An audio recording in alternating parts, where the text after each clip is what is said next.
Всем привет! На связи канал «Собаки лают, караван идет», и мы находимся в Буэнос-Айресе. Аргентина – страна контрастов, где напротив дорогущих бизнес-центров сидят бездомные. Плюс ко всему, после выборов и вступления в должность нового президента ситуация с ценами очень сильно поменялась. И тут возникает классический драматический вопрос: to pay or not to pay? Тем временем контраст между богатыми и бедными стал еще более заметен. Если раньше инфляция касалась только национальной валюты, то сейчас многое стало дороже даже в долларах. Выросла не только инфляция, но и количество преступлений. Все это повело к тому, что цифровые кочевники и прочие экспаты массово покидают Аргентину. Ведь теперь цены тут сопоставимы с некоторыми странами Европы, уровень жизни в которых намного выше. Так это или нет, разберемся в этом выпуске. И, конечно же, созвонимся с солнечной Испанией, чтобы максимально прояснить ситуацию. В общем, будет интересно. Поехали!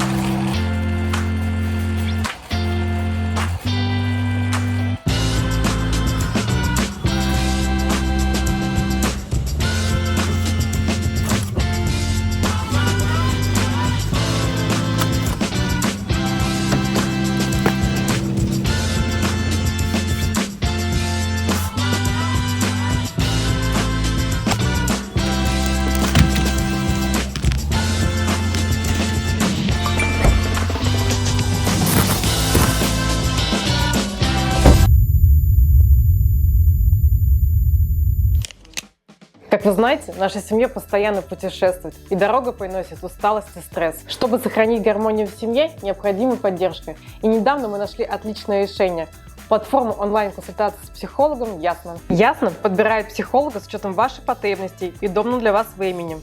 Также можно выбрать метод терапии, а служба поддержки, состоящая исключительно из психологов, всегда поможет вам сделать выбор.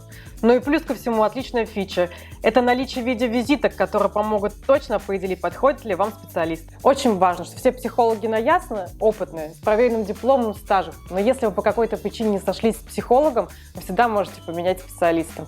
Цены на Ясно довольно лояльные. Плюс ко всему, используйте мой промокод «Караван», чтобы получить скидку в 20%.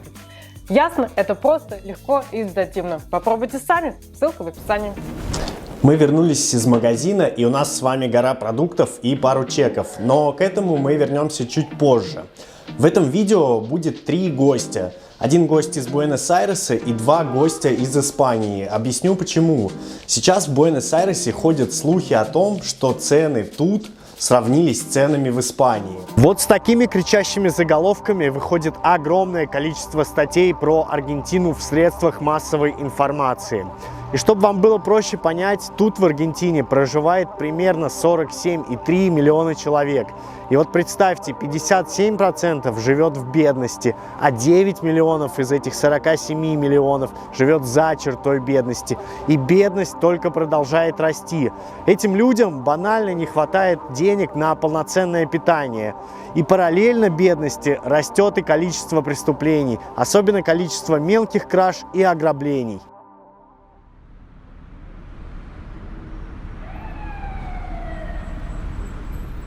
Лен, спасибо большое, что вообще присоединилась к этому интервью. Простите, все-таки пятница вечер, мы в Испании. Добрый вечер. Добрый вечер. Я хотела тебя спросить вообще, каково тебе вообще жить в Испании? Нравится тебе это? Жить в Испании мне офигенно. Другого слова я подобрать не могу. Живу я здесь 5,5 лет. Сразу скажу, что я не мечтала жить за границей. Это была идея моего мужа. Я на это просто согласилась. Мы не уезжали от плохой жизни. Мы уезжали, когда все было спокойно, ровно и все было прекрасно. И в Москве нас все устраивало. Но чем больше я живу здесь, тем больше я влюбляюсь в этот город, в эту страну, во все. Я живу в Испании уже почти 2 года. Вот в октябре будет 2 года. Я живу в Лиссабоне, это провинция Малага, Андалусия. И на самом деле именно эта часть Испании считается 3-й по дороговизне. Будем честны, вот, потому что идет Барселона, потом идет Валенсия или Мадрид, и потом идет Коста-дель-Соль. Как тебе вот уровень жизни и безопасность? для детей безопасность — это один из главных вопросов. Вот как ты безопасность и немного жизни, где ты живешь? Ну, в целом, мне очень повезло с городом, на самом деле. Он невероятно безопасный, он выглядит вот как в «73». Вот все такое, оно как будто из фильма. Вот именно я про свой город, если говорю.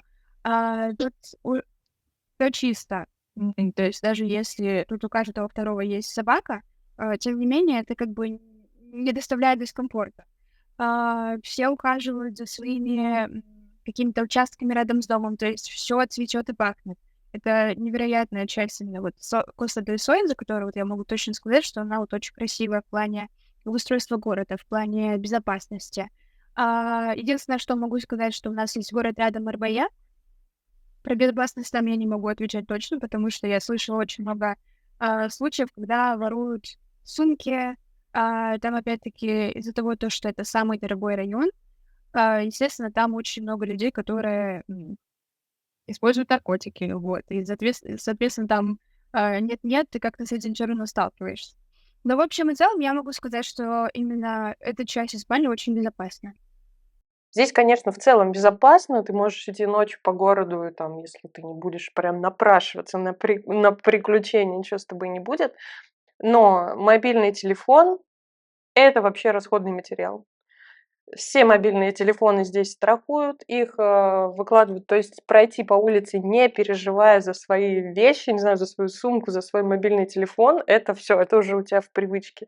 Здесь телефон ты носишь на таком шнурочке, в карман ты его не кладешь, у тебя даже вот так из рук, если ты просто вот так идешь с телефоном в руках, могут проехать на самокате и вырвать прямо из рук. Особенно в У тебя зоне риски. воровали вообще? 2. В течение 2 месяца раза. 2.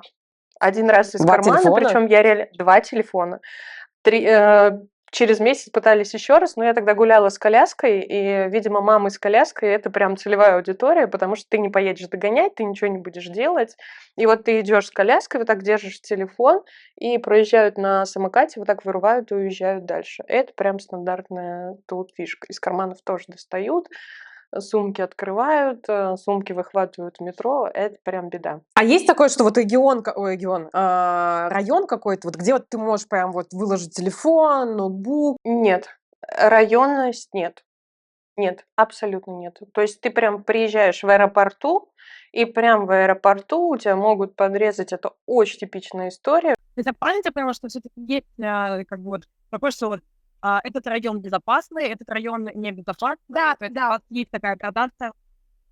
То есть это Всё, всё поняла. зависит от населения, просто потому что в моем городе большое количество людей, которые с Англии. Вот, в Марбее большое количество Понятно. русских. Потом вот с этой стороны Марбей, с этой стороны с Альгесирас, в котором большое количество марокканцев, потому что там порт. То есть там ферия происходит, и там сразу все с Марокко туда приезжают. Из-за этого там опять-таки немножко не так. То есть каждый город, он отдельно, его нужно отдельно рассматривать. Допустим, мы вообще решили поехать там в Испанию или в Аргентину, вот любой человек решил. Мне кажется, первым делом, что смотрит человек, это цены на жилье, потому что это, наверное, кост, который, ну, больше всего от зарплаты съедает. Вот. Да, жилье — это самое Среднестатистическое. затратное здесь. Среднестатистическое. Во-первых, мы снимаем, сразу скажу, мы снимали 5 лет назад, нам дико повезло, мы снимаем квартиру в хорошем районе, там, в 15 минутах ходьбы от моря, мы снимаем за 1500 евро, но это 110 квадратных метров, это там 3 спальни, она большая, хорошая, красивая, чистая. Это фактически без мебели, это не евроремонт, здесь такого вообще не бывает, это просто белые стены, там, ну, как бы что-то. Но таких цен нет. Сейчас снять квартиру, хорошую квартиру в нормальном районе, 2000 евро — это минимум. У нас недорого, как бы. Мы за $350, но если выбирать районы, если выбирать Риколета, Палермо, вот Пуэрто-Мадейро, да, у нас самые такие, типа как Москва-Сити, то там однушка тоже где-то $2000 будет стоить. Очень зависит от сезона, так как все побережные города к лету они поднимают ценник достаточно сильно. Допустим, у меня есть огромное количество друзей, которые не смогли продлить аренду на летнее время просто потому, что она взлетела, их об этом никто не предупреждал. Вот. И тоже нужно знать, что в больших городах, и в моей маленькой деревушке, а именно вот в больших городах, очень много аренды происходит через арендодателей, ой, как они, агенты, где ты все равно отдаешь какую-то часть еще агенту сверху, там около чуть ли не 100%. Вот. И в этом плане тут очень проблематично, потому что идет конкурс на одну квартиру по 2-3 человека, еще убирается, документы все вот эти проверяются. Нам повезло, потому что мы нашли русскоговорящую прекрасную женщину по имени Гедра. Она не из Литвы, из этого как бы мы избежали всех этих вопросов. Но так или иначе, а, примерно на двоих, наверное, именно на этой части района 1200, может быть. 1000, может быть, опять-таки. Но нам повезло, мы, получается, 9 месяцев в году платим 800. Сверху facilities. А летом мы платим 1100. В целом это 1100, 1200, грубо говоря, даже платят и люди, которые говорят на испанском. То есть у меня подружка есть, то есть это средняя картина. Сколько стоит квартплата? По квартплате отдельно мы платим за электроэнергию. Мы платим в месяц 120, да, 120 евро, вот мне муж сказал. В принципе, даже когда у нас там летом работает кондиционер, который достаточно много, то есть, ну, максимум бывает 150. Примерно столько же вода. То есть где-то 300 евро, чуть меньше 300 евро уходит за электричество и воду. Это выходит около 100-150 евро за facilities в целом. Там электричество, вода выходит. Но опять-таки, сложно говорить в силу того, что сейчас тепло, допустим, в Испании у них нет такой опции, как обогрев дома. Вот, из-за этого очень много электричества уходит на поддержание нормального комфортного уровня жизни, потому что они опять-таки отрицают существование нормальных полов, они везде ставят этот качель, из-за которого вся квартира в целом быстро охлаждается, плюс перекрытие типа стен у них тоже не самое. Вот из-за этого очень много уходит электричества именно в зимний период. Сколько денег тратите, если не секрет, на квартиру? Вот сейчас мы переехали недавно, и у нас сейчас $450 в месяц. Это с экспенсами, со всеми, да? Вот Это всё, нет, всё. это без коммуналки, это просто аренда. Мгм.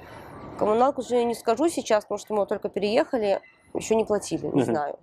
Вот. До этого мы жили, у нас было все на электричестве в квартире, и зимой мы платили дорого. Вот в зимний месяц, когда мы грелись обогревателем, это было по 50, по 60 тысяч песо в месяц, то есть дорого. Когда ты летом и ты не греешься, это было где-то 15-20 максимум тысяч песо. Мы за двушку в Тигре раньше платили там какие-то $40, а когда Милей пришел, мы стали платить почти $200. Начнем мы, пожалуй, с завтрака. Что входит в наш завтрак? Ну, конечно же, это кофе, $1.20, потом натуральный йогурт, $1.15, молоко, 80 центов, шоколадочка, с утра можно есть шоколадку, чтобы не потолстеть, это $1.30, батон багета, это 70 центов, он наполовину съеденный, потому что Влада любит всегда откусить по дороге из продуктов, по дороге из магазина она любит всегда горячий хлеб откусить. Вот, естественно, яйца, $1.15, и часто мы любим с утра красную рыбу, вот такую вот, $4,5 стоит, сколько здесь, 600 грамм. Вот, итог получается, что на завтрак мы расходуем ровно $18. Смотри, у меня тут нету цены в долларах, Ага. вот, но если это есть в песо, то есть это 800, я покупаю йогурт, это вот баночка 200 грамм, такой, это не самый дешевый, я бы сказала, йогурт, это 850 было в декабре и 1900 стало в мае. Йогурты у нас оказались какие-то очень сильно дешевые. В Так. принципе, вот эту упаковку йогуртов из 6 штук можно купить там. Я даже долго смотрела на фотографию, думаю, это цена за один или за все 6, но нет, за все 6, то есть там чуть ли там не от евро, там 1,5 евро 6? максимум. Ну, то есть вот Да, 6. Ну, то есть вот такая упаковочка. Это, ну, это такие самые какие-то дешевые, там, Эрмит с какими-то фруктами. То есть вот этот йогурт очень хороший, мы его здесь очень любим. Это такие вот 4 упаковки. Он прям классный, качественный, хороший йогурт. 440 грамм, ну вот, суммарно. Он стоит, сколько? 2,70. И 2,5 евро. Давай по молоку. Молоко, потому что мы все любим молоко, все пьем молоко. Молоко не так сильно, кстати. В декабре было $0,8, а в мае 1,6. Молоко. Вот, молоко, которое вот это вот в вечных упаковках, оно, короче, дешевле евро можно купить, типа 80 центов. Ну, евро в среднем цена. Молоко, которое портится, прям хорошее молоко, которое, типа, вот прям оно портится, кислеет, литр, оно тоже 2,5, что ли? Где-то я сейчас себе написала. Ну, в общем, где-то 2 евро. Ну, чуть больше 2 евро. Хлеб в декабре $1,4, Так. а в мае $3,6. То есть, ну, в 2 раза. Ну, хлеб. Хлеб вот. Ну, слушай, хлеб разный. Я ходила, ну как, ну, евро 2, ну, я не знаю, ну, то есть стандартный. То есть здесь хлеб очень хороший и очень классный. Здесь очень много булочных, где тебе прям вот пекут хлеб. Не знаю, ну, вот буханка хлеба будет стоить, ну, от евро до 2, да, ну, то есть это будет какой-то хороший, прям зерновой, прям в булочной, прям вот тебе его испекли, при тебе нарезали, тепленький, хороший. Когда мы приехали в Аргентину, мы очень много ели шоколада, Так. потому что тут есть прям вкусный шоколад. Вот ты его прям ешь, он прям вкусный. Ну, в России тоже есть как бы. Ну да, да. Это шоколад такой. Но в последнее время мы не едим, поэтому ничего не могу сказать про шоколад. Мгм. Но, ну, иногда приглядываюсь к ценникам, ну, заметно цена выросла на шоколад. Заметно. Даже на да. тот, который индустрия Аргентина, почему-то вот заметно. То есть, если раньше так не думая, не глядя, брал шоколадку на кассе, там, Да, а тут так согласен. смотришь, и типа, Шоколад у нас недорогой. Хотя мне казалось, ну, типа, обычная шоколадка будет где-то, ну, там, 1 евро, это будет прям Милка какая-нибудь хорошая. Допустим, вот я взяла испанский хороший шоколад, это местный прям какой-то, 250 грамм, ну, то есть это большая такая шоколадка с орехами. Сегодня вот я купила 4,5 евро. с яйцами тоже интересная ситуация. Если ты их берешь в супермаркете, Мгм. то они дорожают. Мгм. Вот. И особенно если идешь в какой-нибудь Хумба, который как азбука вкуса Мгм. в Москве, вот я так и сравниваю. То есть Хумба это для меня это азбука вкуса Мгм. московская. Вот. То там, конечно, будет дорого. А если ты идешь на ярмарку, например, в парке, Мгм. то там цена хорошая. То есть не скажу, что заоблачная. Вот, к примеру, в декабре это было 1500 за 12 штук. Вот. В апреле это уже 2400 за 12 штук. Так. Вот. Но если идти на ярмарку, то это, вот в мае я была, это Мгм. 4700 за 30 штук. Яйца местные 2,5 евро, это 12 штук. Рыба, цена разная, ну, то есть, допустим, вот самая, мне кажется, я посмотрела дорадо, ну, то есть вот дорадо, она где-то 8 евро за килограмм, ну, они там тоже есть разные, я так понимаю, вот такая маленькая дорадо, она 8 евро за килограмм, какая-то побольше, симпатичная дорадо, она типа 13 евро за килограмм. Ну, и лосось, ну, там красная рыба, где-то 14 евро за килограмм. Рыбы у нас много. Рыба у нас классная, ее большой выбор, и помимо рыбы у нас огромное количество морепродуктов. Для любителей хорошей еды это не место, куда нужно ехать. Первое время будет прикольно кушать морепродукты, но потом вы поймете, что кроме них тут больше ничего и нет. У них очень... Не знаю, вот именно опять-таки, наверное, про какие-то базовые вещи, например, фруктов, овощей, качество того, как они это делают, наценки. Также в классическую потребительскую корзину во всем мире входят овощи и фрукты, и крупа, и сыр, колбаса. Давайте начнем с овощей. Это у нас лук, помидоры, картошка, перец и огурцы. Вот такого запасика нам хватает где-то на 3 дня, чтобы питаться всей семьей. И вот запас такой, в зависимости от сезона, стоит порядка... Вот сейчас, на начало июля, это стоит $8. Теперь фрукты, это... О, чуть не упало. Это мандарины или апельсины, они примерно в одной цене. Это яблоки, и бананы. Ну, тоже примерно на 3 дня. Это будет стоить тоже в зависимости от сезонности. Ну, вот сейчас это стоит $4. И крупа, в нашем случае это рис, плюс... Ой-ой-ой, это я уронил, ничего страшного. Колбаса и сыр. И вот этот вот весь набор, он будет стоить тоже где-то $4. Картошку я покупаю двух видов. Обычная стандартная картошка и которая вот такая маленькая, Чикита, молоденькая. блин, это самая крутая, короче, Вот. картошка, обожаю ее. Да, она, конечно, вот у них разница, это было в декабре обычная картошка 700 песо, чикита 1700 песо. То есть между ними разница, ну, сильная. Вот. А если брать уже... так, у меня вот... Кстати, интересный факт. Я вот и не заметила, дома была. Не подорожала картошка? Такая же цена и в апреле была. 700 песо и 1700 песо. То есть это получается картошка меньше, обычная меньше $1, а молодая чуть больше $1. 1,5 примерно, да? Да, вот, $1,5. в принципе, вот такие цены. А дешевле всего это апельсины. Вот апельсины вообще от евро 30. В декабре это было 500-600 песо, а вот буквально вчера я шла по улице и смотришь лавки, мандарины 900 песо, 800, то есть это меньше $1. Так, бананы, яблоки. Бананы в Карифуре чуть не нашла, но в целом они где-то от 1,5 евро. Мы в декабре покупали за 1500 песо кило, в мае это 1300, а вот буквально пару дней назад в Кото мы купили за 1000 песо. Яблоки, на удивление, что-то я даже не знала, что у нас такие дорогие яблоки. 1,5 евро это прям самые дешевые я нашла. То есть, а так типа 2 евро килограмм. Яблоки, спойлер, подешевели.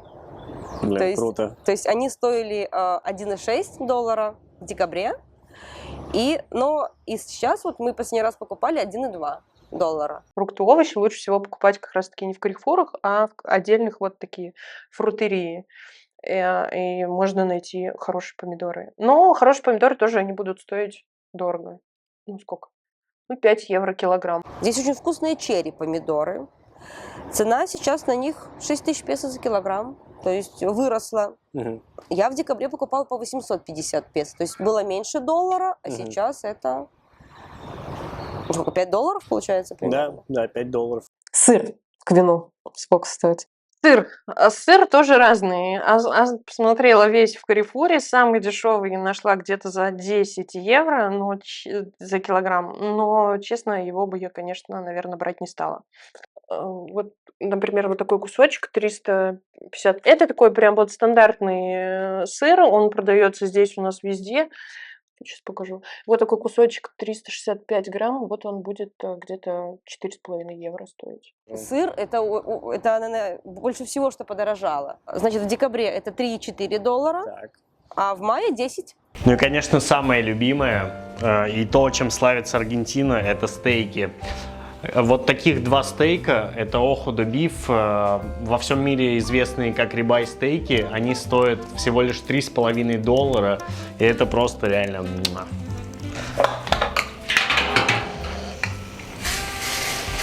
Это мы добавляем сейчас масло, потому что до этого мы жили в квартире с Паришей, и там было круто, конечно, жарить на костре, но за неимением Париши и на такой сковородочке они будут топчиком. Ну и какой ужин в Аргентине обходится без вина?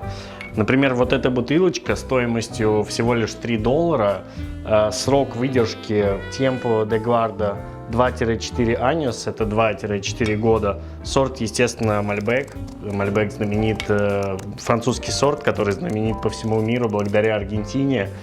Ну, давайте открывать.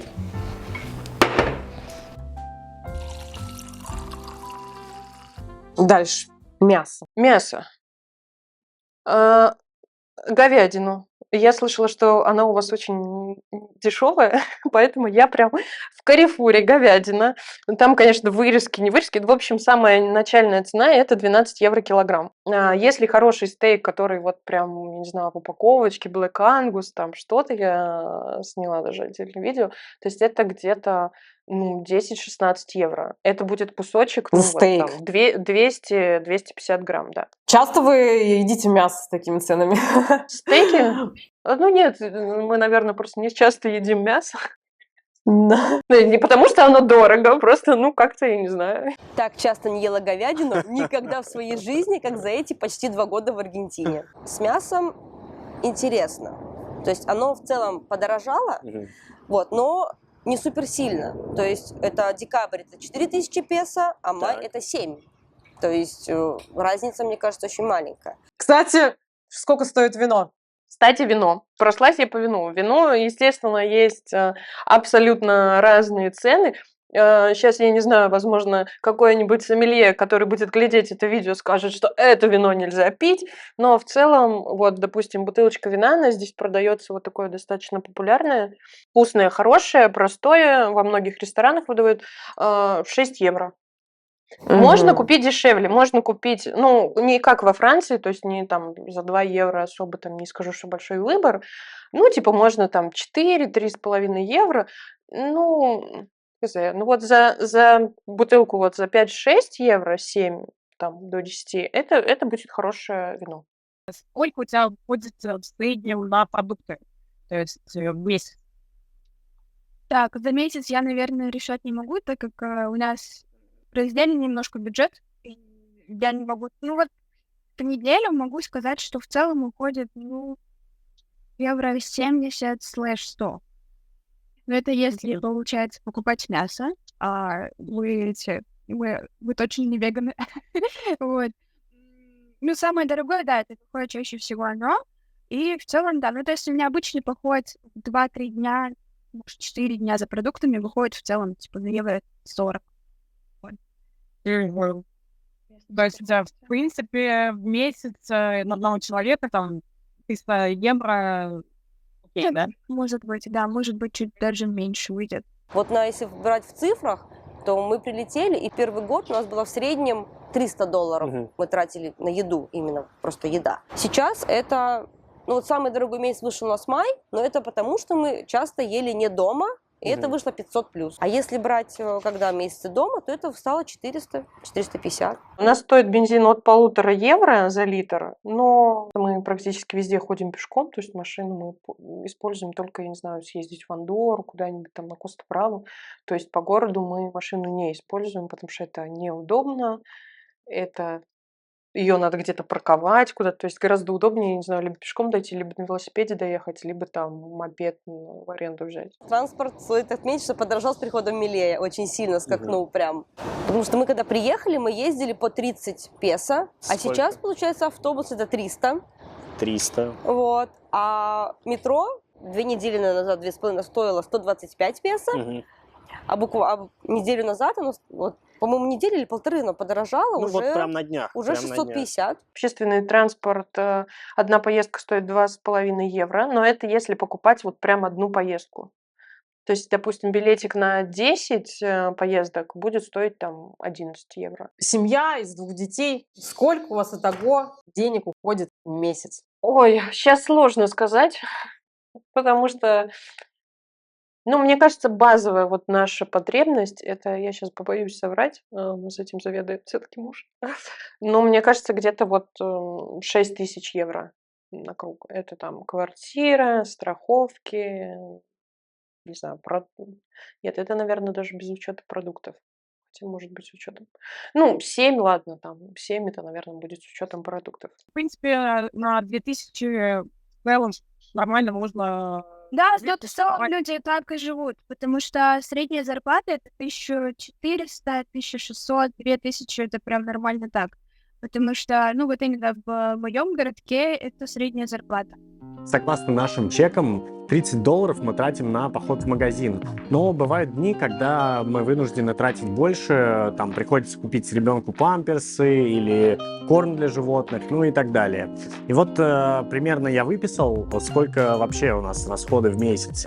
Это вот здесь комфортно, чтобы жить, это я говорю именно про Буэнос-Айрес. Как минимум нужно $2500. Смотрите, 550 жилье, это 350 аренда и $200 это expenses. Потом еда, это $600. Развлечения, $300. Это, соответственно, там сводить ребенка куда-то в игровую комнату и самим сходить в ресторанчик, в кафешку. А $100 мы тратим на бензин.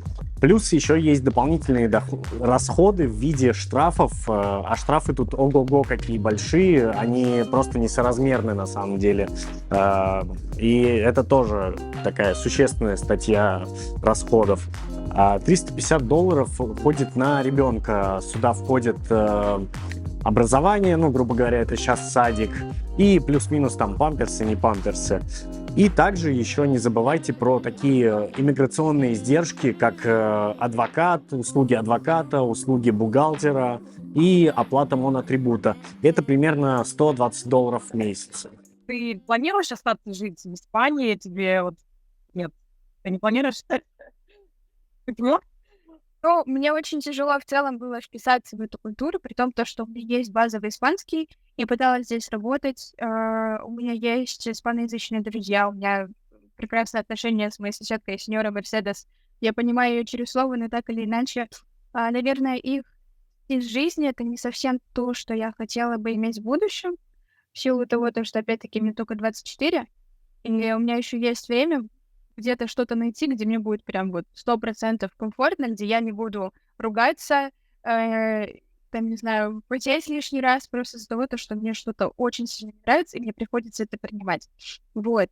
Это очень сильно на любителя. Все делается тяп-ляп. То есть сейчас у нас проблема с тем, что мы не можем починить машину, и можно дали 400 евро просто на то, что один мастер не сделал, другой не сделал, третий не сделал, и они просто сдирают бабки из-за этого.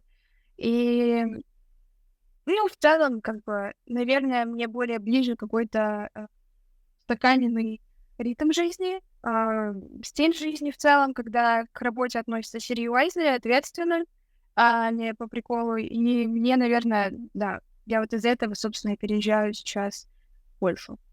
Вот если бы ты вот сейчас бы делала такой выбор, где бы жить, ты бы также выбрала бы Испанию? Да, не задумываясь.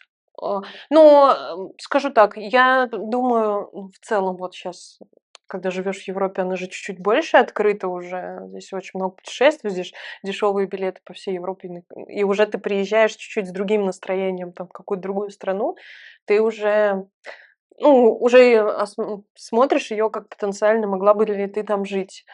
И в целом вот я там присматривалась к Голландии, да, что вот она, конечно, более спокойная, более такая расслабленная, но погода и наличие моря около дома пока перевешивают. То есть если бы сейчас вернуть меня в какую-то другую страну, нет, я бы приехала в Барселону. Слушай, не загадываю, знаешь, чтобы не разочаровываться, не надо очаровываться, правильно? То есть живем, как живем, как бы. Ну, мне в Аргентине нравится, я никаких здесь особых, ну, да, есть какие-то проблемки, но для меня это как бы мелочи. Что касается нас, то жизнь в Буэнос-Айресе для нас тоже показалась сейчас уже немного дороже, чем раньше, поэтому мы решили поменять свою концепцию и поехать, увидеть много разных мест, поэтому будет очень много интересного контента дальше. Поэтому, ребята, обязательно подписывайтесь на канал, пишите комментарии, мы стараемся на все отвечать, ставьте нам лайки и До скорой всем мир, до скорой встречи. Пока!